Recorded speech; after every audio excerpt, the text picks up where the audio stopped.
বাংলা বলছি চ্যানেলটি সাবস্ক্রাইব করুন এবং সমস্ত অনুষ্ঠানের আপডেট পেতে বেল আইকনটি অন করুন।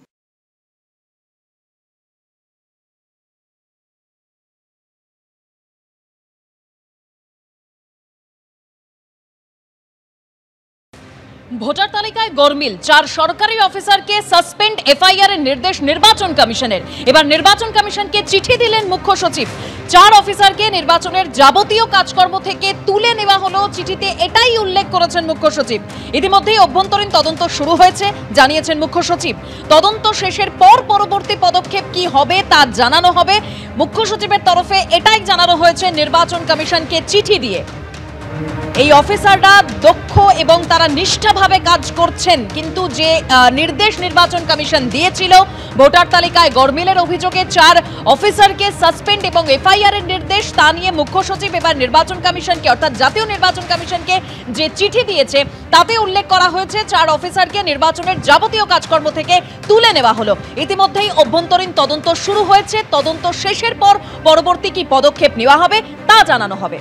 নমস্কার, বাংলা বলছি চ্যানেলে আপনাদের স্বাগত।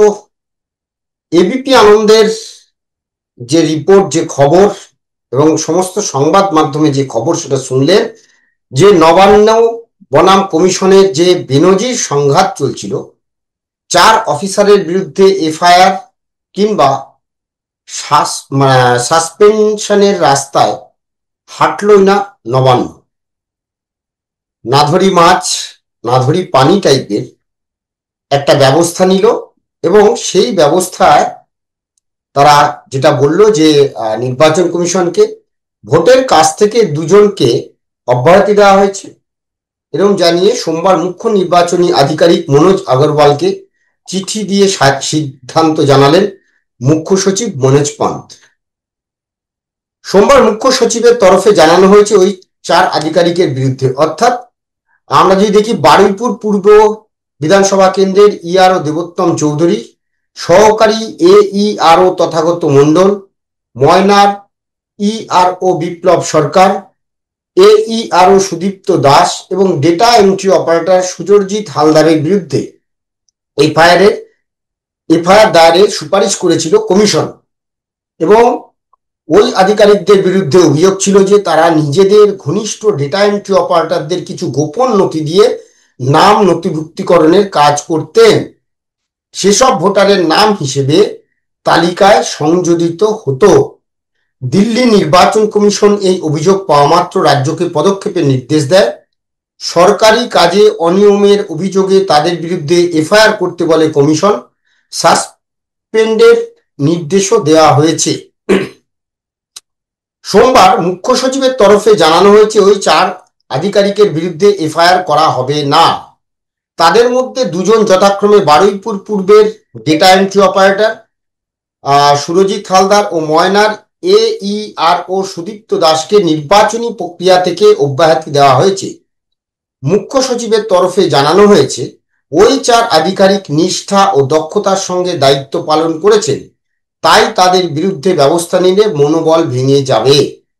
তাদের বিরুদ্ধে অভ্যন্তরীণ তদন্ত শুরু করেছে সরকার, অর্থাৎ নবান্নের তরফে অভ্যন্তরীণ তদন্ত শুরু করা হয়েছে। তদন্ত শেষ হওয়ার পর বিস্তারিত রিপোর্ট কমিশনকে পাঠাবেন মুখ্য সচিব।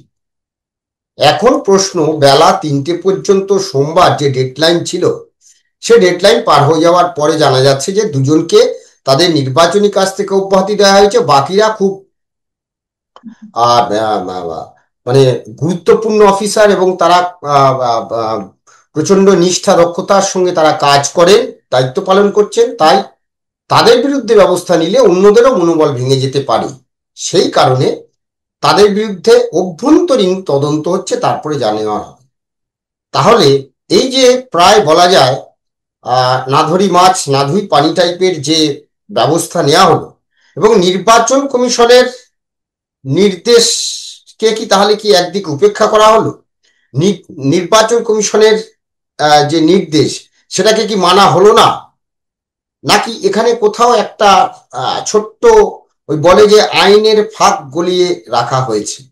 সেটা নিয়েই আজকে আমাদের আলোচনা। আমি বিপ্লব, আমার সঙ্গে রয়েছেন বিশিষ্ট আইনজীবী চন্দ্রশেখর বাগ। চন্দ্রশেখর দা, আপনাকে স্বাগত। চন্দ্রশেখর দা, নমস্কার। আমরা যে অনুষ্ঠানটা মানে প্রতিবেদনটা করেছিলাম যে দুপুর 3টে পর্যন্ত যে একটা সময় ছিল, সেই সময় অতিক্রান্ত, তারপরে তো আমরা সন্ধ্যেবেলা জানতে পারলাম যে এই বিষয়টা পুরোটা। তাহলে একদিকে হচ্ছে যে মানে কোথাও কি আইন মানা হলো নাকি আইন মানা হলো না, নাকি নির্বাচন কমিশনের নির্দেশকে অমান্য করা হলো। মনোজ পান্ত এইভাবে কি নিজেকে বাঁচাতে পারবেন? নির্বাচন কমিশন কি কিছু ব্যবস্থা নেবে এরপরেও? কি বলবেন? দেখুন বিপ্লব বাবু, একটা জিনিস সেটা হচ্ছে যে নির্দেশটা এসছিল ইলেকশন কমিশনারের তরফ থেকে মুখ্য সচিবের কাছে, যে এই 4 জনের বিরুদ্ধে পদক্ষেপ নেওয়া, এবং শুধু তাই নয়, যে পদক্ষেপই তারা নিয়ে থাকুক তার একটা কমপ্লায়েন্স করে আজকে বিকেল 3টের মধ্যে জানানো, 11ই আগস্টে বিকেল 3টের মধ্যে জানাতে। এখন আমরা সন্ধ্যেবেলার পর এটা খবরের মাধ্যমে আমরা জানতে পারলাম যে মুখ্য সচিব একটা পদক্ষেপ নিয়েছেন এবং সেইটা কিন্তু ইলেকশন কমিশনারের কাছে পাঠিয়েছেন। অর্থাৎ তিনি কিন্তু এই কমপ্লায়েন্সটা করেছেন পার্শিয়ালি। আমরা যারা লিগ্যাল ফিল্ডে রয়েছি তারা অলওয়েজ বলি যে কোন রকম কোর্ট অর্ডার বলুন বা যে কোনো অর্ডার যেটা হবে সেটা একদম অ্যাবসলিউটলি ভায়োলেট করা বা ইগনোর করা, সেটা কিন্তু তা নয়। সেখানে একটা টেকনিক্যালি এটা একটা পার্শিয়ালি সেটাকে মানে গ্রহণ করে, সেটাকে একটা নির্দেশনামাকে অ্যাকসেপ্ট করে সেটার একটা সদুত্তর নির্বাচন কমিশনের কাছে পাঠানো হয়েছে। এবং সেখানে বলা হয়েছে যে এই 4 জনের যাদের বিরুদ্ধে এফআইআর করা এবং সাসপেনশন করার কথা নির্দেশ এসেছিল, তাদেরকে আমরা নির্বাচন যে প্রক্রিয়া, ইলেকশন প্রসেস, সেই প্রসেস থেকে তাদেরকে সরিয়ে রাখা হয়েছে। তারা ইলেকশন প্রসেসের মধ্যে থাকতে পারবে না এবং তাদের বিরুদ্ধে ডিপার্টমেন্টাল প্রসিডিংস ইনিশিয়েট করা হয়েছে। এটার মাধ্যমে কিন্তু একটা জিনিস আপনাকে বুঝতে হবে, সেটা হচ্ছে মাননীয় মুখ্যমন্ত্রী যে কথাটা বলেছিলেন যে আমরা এদেরকে রক্ষা করব, সরকারি কোনো কর্মচারীর গায়ে হাত দেওয়া যাবে না, সেটা কিন্তু মানে সম্পূর্ণভাবে সঠিক ভাবে মানা হলো না। এবং চিফ আমাদের সেক্রেটারি, তিনি যদিও এখন অবসর প্রাপ্ত হয়ে এখন এক্সটেনশনে রয়েছেন, যার ফলে আজকে তিনি যদি অবসরের আগের পরিস্থিতিতে থাকতেন তাহলে হয়তো এতটা সাহসের সঙ্গে এই পার্শিয়াল কমপ্লায়েন্স করতেন না। কেননা ওনার তো অবস্থা হচ্ছে শাখের করাত, একদিকে মুখ্যমন্ত্রীর নির্দেশ আর একদিকে ইলেকশন কমিশনারের নির্দেশ, সুতরাং কোনোটাই উনি ছাড়তে পারছিলেন না। যার ফলে যেহেতু এখন রিটায়ারমেন্টের পর এখন এক্সটেনশনে রয়েছেন, তাই এক্সটেনশনে থাকতে গেলে মাননীয় মুখ্যমন্ত্রীর নির্দেশটাকে মেনে চলতে হবে। আবার মাথার ওপর খাড়া হয়ে রয়েছে ইলেকশন কমিশনারের নির্দেশ, তাই সেটাকেও বজায় রেখে একটা পার্শিয়াল কমপ্লায়েন্স করে উনি সেটাকে দিল্লিতে ইলেকশন কমিশনারের কাছে পাঠালেন। ইলেকশন কমিশনার সেটাকে বিবেচনা করে কি সিদ্ধান্ত নেবেন সেটা ইলেকশন কমিশনারের ব্যাপার, কতখানি সেটাকে অ্যাকসেপ্ট করবেন, কতখানি অ্যাকসেপ্ট করবেন না, বা মুখ্য সচিবের বিরুদ্ধে কোনো পদক্ষেপ নেবেন কিনা, কারণ নেয়ার এখতিয়ার রয়েছে ইলেকশন কমিশনারের। আর মাননীয় মুখ্যমন্ত্রী যে কথাটা বলেছেন, বা রাজ্য তৃণমূল দলের তরফে যেটা বলা হয়েছে, ইলেকশন প্রসেস যদি স্টার্ট না হয়, ইলেকশন কমিশনের কোনো এখতিয়ার নেই এই জাতীয় প্রশাসনিক কোনো ব্যাপারে কোনো নির্দেশ দেওয়ার। এটা একদম ভ্রান্ত। তার কারণ যারা এই কথাটা বলছেন তারা এই কনস্টিটিউশনটার হয় জানেন না বা পড়েননি। ইলেকশন কমিশনার একটা কনস্টিটিউশনাল বডি, তারা সর্বসম্মতিক্রমে যে কোনো সময় তারা কোনো সিদ্ধান্ত নিতে পারেন এবং সেই সিদ্ধান্তটা একটা প্রশাসনিক সিদ্ধান্ত, এবং সেই সিদ্ধান্তটা যখন কোনো রাজ্য সরকারের কাছে বা কেন্দ্রীয় সরকারের কাছে পাঠাবেন, সেটা কিন্তু তাদেরকে কমপ্লায়েন্স করতে হবে, কারণ এটা ভায়োলেট করা যাবে না। আর আমি যে কথাটা আপনাদের অন্য প্রতিবেদনেও বলেছিলাম, মাননীয় মুখ্যমন্ত্রী কিন্তু কোনো লিখিত আকারে এই ইলেকশন কমিশনারের কাছে বা মুখ্য সচিবের মাধ্যমেও কিংবা স্টেট ইলেকশন কমিশনারের মাধ্যমেও ইলেকশন কমিশনারকে লিখিত কোনো আকারে দিচ্ছেন না যে আপনার কোনো নির্দেশ আমি মানবো না। সবটাই যেটা বলছেন তিনি রাজনৈতিক বক্তৃতার মধ্যে দিয়ে মৌখিক ভাবে বলছেন, যার কোনো গ্রহণযোগ্যতা আইনের চোখে নেই। সুতরাং যেটা আমি দেখবো সেটা হচ্ছে ইলেকশন কমিশনারের নির্দেশ এবং মুখ্য সচিবের তার একটা উত্তর কিন্তু বেলা 3টের আগেই পাঠানো হয়েছে। সুতরাং এর মধ্যে ইলেকশন কমিশন এবং যে রাজ্য সরকারের মধ্যে যে একটা বিতণ্ডা বা যে একটা প্রশাসনিক যে একটা মানে গোলমাল যেটা বিভিন্ন চ্যানেলে যেটা বলা হচ্ছে সেটা সঠিক নয়। চিফ সেক্রেটারি অলরেডি একটা পার্সিয়াল কমপ্লায়েন্স করে পাঠিয়েছে। এখন ব্যাপার হচ্ছে নির্বাচন কমিশন সেটাকে দেখবে, সেটাকে কতখানি গ্রহণ করবে কি করবে না। এবং আমরাও দেখব যে রাজ্য সরকার যে কথাটা বা মাননীয় মুখ্যমন্ত্রী যে কথাটা বলেছেন সেটা কিন্তু সঠিকভাবে ফলো করা হয়নি। সুতরাং এখন মাননীয় মুখ্যমন্ত্রী মুখ্য সচিবের বিরুদ্ধে কোনো পদক্ষেপ নেন কিনা সেটাও দেখার। একদম, এটা তো একদিকে বলেছেন যে এটা তো হতেই পারে না, ওটা মুখ্যমন্ত্রী বলেছেন, জনসভায় বলতেই পারেন। হ্যাঁ, জনসভায় অনেক কথায় বলা যায়, কিন্তু প্রশাসনিক পদে থেকে বা প্রশাসনিক ভাবে সেটা লিখিতভাবে দেওয়া যায় না, দেবেনও না, পারবেনও না। এবারে আমার যেটা প্রশ্ন, কারণ সংবিধানের একটা ব্যাপার আছে, কারণ তিনিও সংবিধান শপথ নিয়ে তার চেয়ারে বসেছেন, নির্বাচন কমিশনার তিনিও সাংবিধানিক ভাবে তার এখতিয়ার নিয়ে তিনি কিন্তু তার পদে বসেছেন। তাই বাইরে কে কি বললো জানি না। এবং চিফ সেক্রেটারিও কিন্তু সংবিধানকে শপথ নিয়েই তার সেই পোস্টে বসেছেন।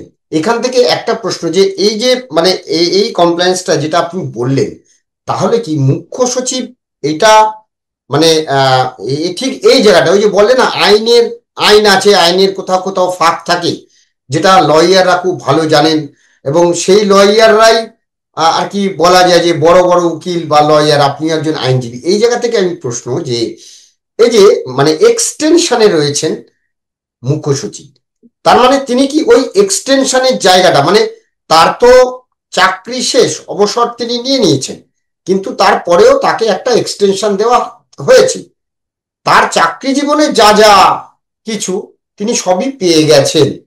অর্থাৎ তারপরে এই যে 6 মাস ডিসেম্বর পর্যন্ত তিনি আছেন, এক্সটেনশনে আছেন, এই এক্সটেনশনে তার আর কিছু হারানো নেই। সেই জন্যই কি তিনি এই সিদ্ধান্ত নিতে পারলেন বা এইভাবে এই ব্যবস্থাটা নিতে পারলেন? আর নির্বাচন কমিশনে কি বা এনার বিরুদ্ধে কি আর কিছু অন্য কোনো ব্যবস্থা নিতে পারেন? দেখুন, ব্যাপার হচ্ছে যে নির্বাচন কমিশন অবশ্যই কোনো পদক্ষেপ নিতে পারেন, তবে একটা জিনিস সেটা হচ্ছে যে মুখ্য সচিব কিন্তু পার্সিয়াল কমপ্লায়েন্স একটা করেছেন, অর্থাৎ তিনি একেবারে অবজ্ঞা করা, ইলেকশন কমিশনের নির্দেশটাকে অবজ্ঞা করা সেটা কিন্তু হয়নি। তিনি তার একটা ব্যাখ্যা দিতে পারেন যে আমি মনে করেছি এই পদ্ধতি নেওয়ার দরকার আছে এবং সেটা পদ্ধতি করে জানিয়েছি, ভুল ভ্রান্তি হতেই পারে, সেটা নির্বাচন কমিশন সেটার পরবর্তী পদক্ষেপ নিতে পারে। কিন্তু কথা হচ্ছে যে অবজ্ঞা করা, ইগনোর করা সম্পূর্ণ জিনিসটাকে, বা যেটা মাননীয় মুখ্যমন্ত্রী যে নির্দেশটা দিয়েছেন, কোন আমাদের যারা সরকারি কর্মচারী বা ইলেকশনের যারা সঙ্গে যুক্ত, প্রসেসের সঙ্গে যুক্ত, তাদের বিরুদ্ধে কোনো পদক্ষেপ নিতে দেব না, সেটা কিন্তু আলটিমেটলি সেটা কিন্তু হলো না। যেমন মাননীয় মুখ্যমন্ত্রী একথাও বলেছেন যে 1000 জনকে যে এখান থেকে দিল্লিতে পাঠানো হয়েছিল ট্রেনিং এর জন্য, তিনি সেটাও জানতেন না। তার মানে ইলেকশন কমিশনার বা রাজ্য ইলেকশন কমিশনও যে কাজটা করছে এখানে, সেটা কিন্তু নীরবে করে যাচ্ছে, এবং সেটা সম্পূর্ণভাবে মুখ্যমন্ত্রীও ওয়াকিবহাল তার সঙ্গে নন, যে কারণে 1000 মানুষকে এখান থেকে সরকারি কর্মচারী তাদের ট্রেনিং এ পাঠানো হয়েছে। তার পরবর্তী ক্ষেত্রে আজকে ধরুন ইলেকশন কমিশনের যে নির্দেশ দিল, চিফ সেক্রেটারি পার্সিয়াল কমপ্লায়েন্স বলবো, আমি অবশ্যই বলবো এটা পজিটিভনেস, আমি এটার কোনো নেগেটিভ আমি দেখবো না, যে পার্সিয়াল কমপ্লায়েন্স। কখনো কখনো পরিস্থিতির শিকার হয়ে মাননীয় চিফ সেক্রেটারি সেটাকে হয়তো ফুললি এফআইআর বা সাসপেন্ড করতে পারেনি, কিন্তু উনি বলেছেন যে তাদেরকে সরিয়ে দিয়েছে এবং তাদের বিরুদ্ধে ডিপার্টমেন্টাল প্রসিডিং, এবং সাসপেন্ড করতে গেলেও ডিপার্টমেন্টাল প্রসিডিংস করার দরকার হয়, আবার না করেও সাসপেন্ড করে দেওয়া যায়, আইন সেখানে প্রভিশন আছে, কিন্তু তিনি হয়তো আইন মেনেই সেইভাবে করতে চাইছেন।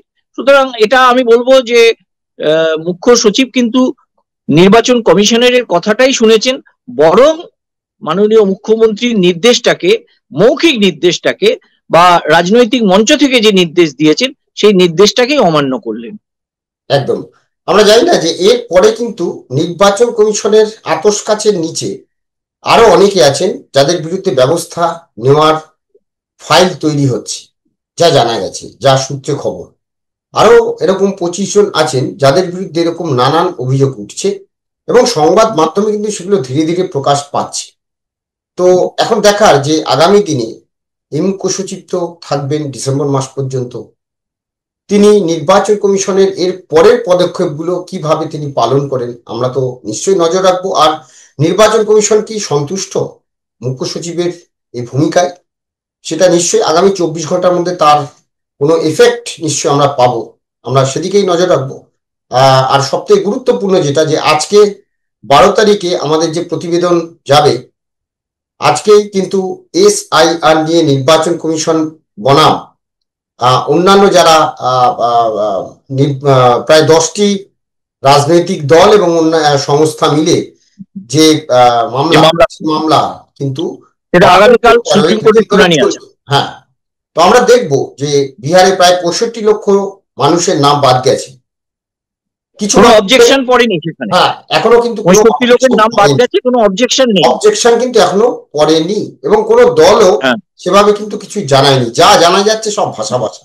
আরেকটি বিষয় যেটা দিল্লিতে প্রচুর আন্দোলন হচ্ছে, আমরা দেখছি এই বাংলার সাংসদরা রাস্তায় নেমেছেন, আন্দোলন করছেন, কেউ কেউ আবার অজ্ঞান হয়ে গেছেন, তাকে আবার নাটকও বলা হচ্ছে। হ্যাঁ, আমরা দেখছি সংবাদ মাধ্যমে। তো যাই হোক, কিন্তু প্রশ্ন হলো নির্বাচন কমিশন কিন্তু এবার একটাও ছেড়ে কথা বলছে না, কারণ যা যা অভিযোগ করছে সেটার কোনো কিন্তু তারা কোন রকম সরকারি যেভাবে অভিযোগ জানাতে হয় সরকারি স্তরে কোনো রকম অভিযোগ নেই। যা জানাচ্ছেন ওই বাইরে সব দেখাচ্ছেন।